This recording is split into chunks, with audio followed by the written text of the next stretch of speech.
What's up, everybody? You're very welcome along to this week's Anfield Agenda One Football News Show. Don't forget to download the all-new fantastic One Football app from the link in the description. The link below just lets the guys at One Football know that we sent you over. This has been a segment that we've been doing right throughout the summer, and something I have to say I've really enjoyed doing myself. It's always been great working with the guys at One Football, and you'll see them even more with Anfield Agenda on the upcoming season. So as I said, make sure to download the all-new One Football app, the best football app out there, bar none, in the description below. All the latest football information is on there. Statistics, football news, league tables for the season ahead. They had great coverage throughout the Euros as well. Look, it is the best football app out there. But let's get to this week's first story.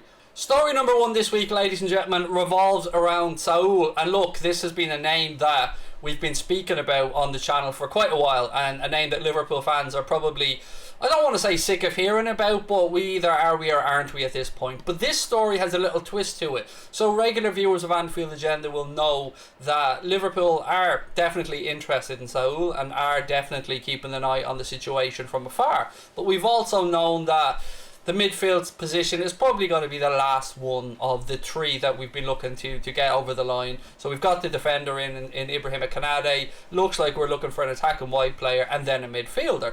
But the twist comes when we hear the story around Jordan Henderson, and you know, Jordan Henderson may be feeling a little bit unloved at Liverpool at the minute. And this particular story goes on to say that not only have Liverpool lodged a bid with Atleti for Saul, but they have potentially included not one but two players in that deal. So the article goes on to talk about a number looking at around 35-40 million euro, but they go on to say that Xherdan Shaqiri, which, look, that wouldn't surprise me at all. That's definitely a player I think Liverpool are looking to move on.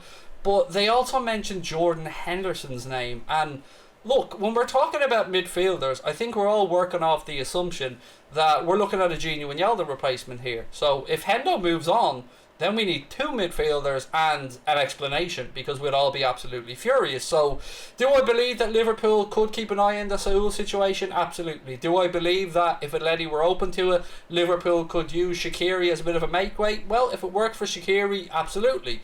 But do I believe that we could see Jordan Henderson going in the opposite direction? I refuse to believe it, because I refuse to think that it's true, and I refuse to believe that even the money men at the club would allow that to happen.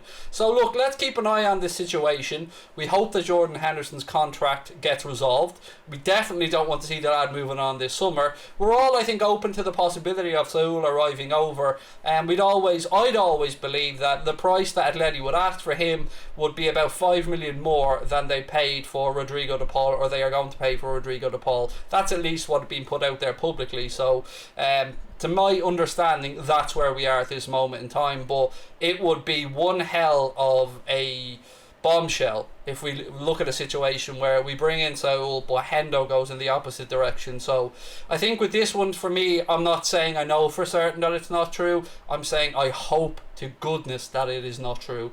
So that's the story number one out of the way this week, ladies and gentlemen, and we move on to story number two. The next story that I'm going to have a little chat about again revolves Jordan Henderson, only this time it's clubs that are circling like vultures looking at the possibility of maybe coming in and grabbing Jordan Henderson from under our noses. And look, I've yet to speak to a Liverpool fan who wants Hendo to be moved on this summer.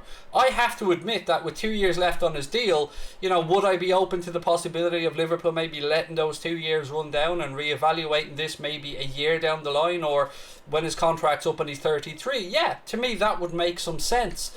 But if Henderson is unhappy and he's not feeling the love for whatever reason, I can't imagine it's because of the fans or his teammates or the manager or the coach. I can only be that he doesn't feel valued by the money men at the club. So this article goes on to talk about the interest in him from clubs like Paris Saint-Germain, from clubs like Juventus, clubs like Atletico Madrid, who, you know, of course they're going to be sniffing around, because he's an experienced international player. He has led Liverpool to a European Cup. He's led Liverpool to a Premier League title, a Super Cup, a Club World Cup. He's been a very vocal part of our squad when it came to shouting down the ESL and, you know, uniting the players behind the fact that they were behind the European Super League fiasco. So again, this is a story that I'm surprised has made it out into the media, because we've enough bad PR going around at the minute at Liverpool. You know, the owners are already unpopular with a large section of our fan base, and for very good reasons. And this coming out right now is not the type of summer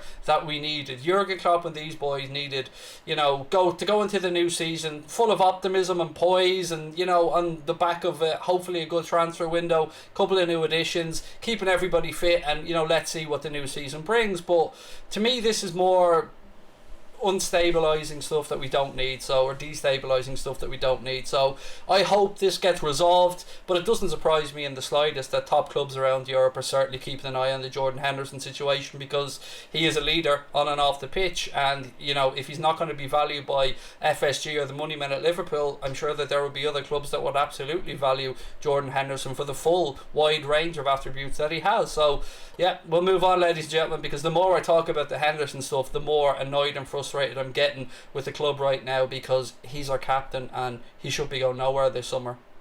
The third story that I want to talk about today, ladies and gentlemen, is one that absolutely knocked my socks off when I seen it earlier on today, and that is the Athletic story that apparently Liverpool are looking at Jarrod Bowen as a possible addition to the wide attacking players that we have at the club. Now, first and foremost, it was one of surprise, because it's a name that I hadn't really thought about myself, but that doesn't necessarily mean it's good or it's bad. It just means that I was taken a bit by surprise. But looking at the reaction from Liverpool fans, which is what this article delves into, you can see that there are some who think that it could be a Jota-esque clever signing if it was to happen, and there are others who just don't think that he's of the level that we need. Where I fall in these debates is always on the side of Jurgen Klopp and the transfer committee. If they think that this is the right guy, then I'm not going to second guess them, because they've more often than not got things right. So whether it's a name that would be on the tip of my tongue when I was talking about wide players, absolutely not. I mean, it's not a name I would have even considered or assumed that Liverpool would be interested in. But apart from the homegrown element, the overseas players that we have to make sure we've got no more than, I think it's 17 or 16 or 17 in the squad, something like that. So you've got to have at least 8 homegrown players, and then those, of course, underage players. So there's a few other things on this, but what most surprises me is, when you go for a Premier League to Premier League transfer, there's usually a premium, especially if you're buying an English player. So what surprised me about it was more the 35 million pound price tag, because I thought that was quite reasonable. So whether Jarrod Bowen is the right answer or not, I mean, that's up to Jurgen Klopp and the recruitment team, but to me, I think it's a realistic fee if Liverpool are interested in him, and that is the number. So keep an eye on this space is what I'd say around Jarrod Bowen. I'll certainly be looking into him a lot more than I did before his name was mentioned with Liverpool, because from what I know, he's had a decent season. I think something like 8 goals, 6 assists, something like that. Predominantly a right-sided player, and would see us perhaps have a shift in system to a 4-2-3-1 with 2 pivoting midfielders, and then maybe an alternating 3 in behind somebody like Mohamed Salah. I don't know, but I am intrigued by it, and this is certainly an original story, and one from a source that I would hold in the highest of regard. So, if the Athletic and James Pearce say that we are monitoring or looking at Jarrod Bowen, then I would believe that to be absolutely true. So let me know your thoughts on the Bowen links in the comment section below. Let me know if you think it's a good idea, a bad idea, clever piece of business, overpriced, whatever your thoughts are on it. I'd love to know in the comment section below. The next player that I want to have a chat around, indeed the next story that I want to have a chat around, is Aouar, and apparently Liverpool being the front runners for his signature. So what do we know about the Lyon creative player? Well, he's 23 years of age, and from what I can gather, he seems a little bit annoyed that Lyon have been letting talent go. So the likes of Memphis Depay went on a free transfer to Barcelona, and if we were to go back even 1 year, the price being quoted for Aouar was somewhere in and around 50 million. But depending on where you read and who you believe now, the price tag seems anywhere from 17 million, maybe all the way up to 30 million, so probably somewhere in the middle there. But at 23 years of age, I think whoever signs Aouar, and Arsenal have been linked according to this article, Spurs have been linked, we certainly know Liverpool's name have been linked for a while. I like it. I like the idea of it. I like the price tag. I like the age bracket. I like the style of footballer. It would be something a little bit different at Liverpool. Somebody who can help us, maybe pick a lock in a low block defence. Certainly somebody who has a lot of creativity in those feet of his. So I like the idea of it. I would not be against him moving to Liverpool whatsoever, but it would very much surprise me if we seen like a Aouar come in instead of like a Bissouma or a Saul or a Renato Sanchez. I would deem this as an extra signing on top of a midfielder, somebody who plays as an out-and-out 8 pretty much, or a wide player like we spoke about earlier on with, like we spoke about Jeremy Doku as an example, Jarrod Bowen, the latest name.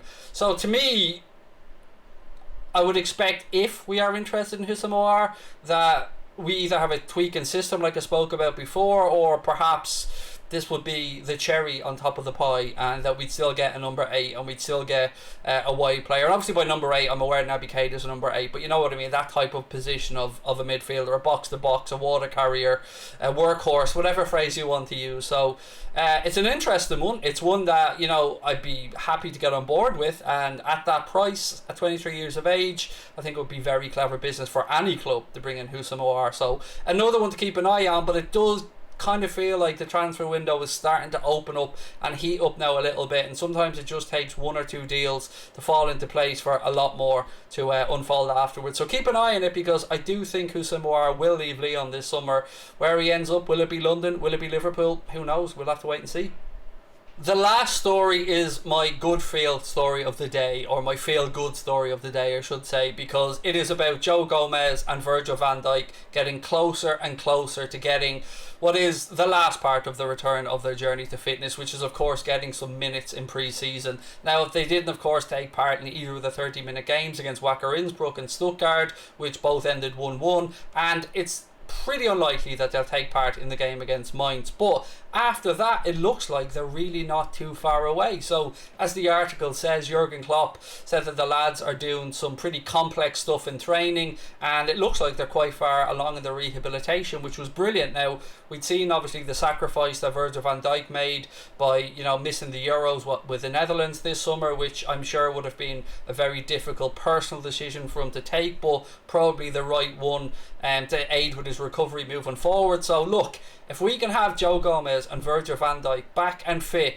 at the start of the actual season, so even if they take minor parts in the preseason games, and then as we look towards the games against Osasuna and Bilbao, maybe we'll see them get a full 90 minutes or even a full hour in one of those games or both of those games. So it's great news to see both of them back training and going through the complex procedures that Klopp said, and stepping up their rehab and looking really good while doing it, and having very little to no side effects, which is the most important thing. So always like to try and finish on a positive, and that is a cracking bit of good news, because Ibrahima Konate, Joe Gomez, Virgil van Dijk, Joel Matip, plus the youngsters that we have at the club, I know we currently have Nat Phillips and others, but they may move on. It is a nice selection of centre back, so hopefully they're all ready and raring to go at the start of the season. Thank you guys so much for watching. Don't forget, I'll be back next week with another Anfield Agenda One Football news video. Most importantly though, all of the stories that I spoke about today are available free on the One Football app, so make sure you download it from the link in the description. It is the best football app out there bar none. It's got everything that you need. It even has a really cool augmented reality feature on there as well, which I like to mess around with from time to time. But look, thank you for watching, ladies and gentlemen. Hit that subscribe button, drop a like on the video, and please do let me know your thoughts on anything that we spoke about today in the comment section below. But most importantly, get your asses over to One Football and download that app from the link in the description. Take care, lots of love, and I will talk to you next week.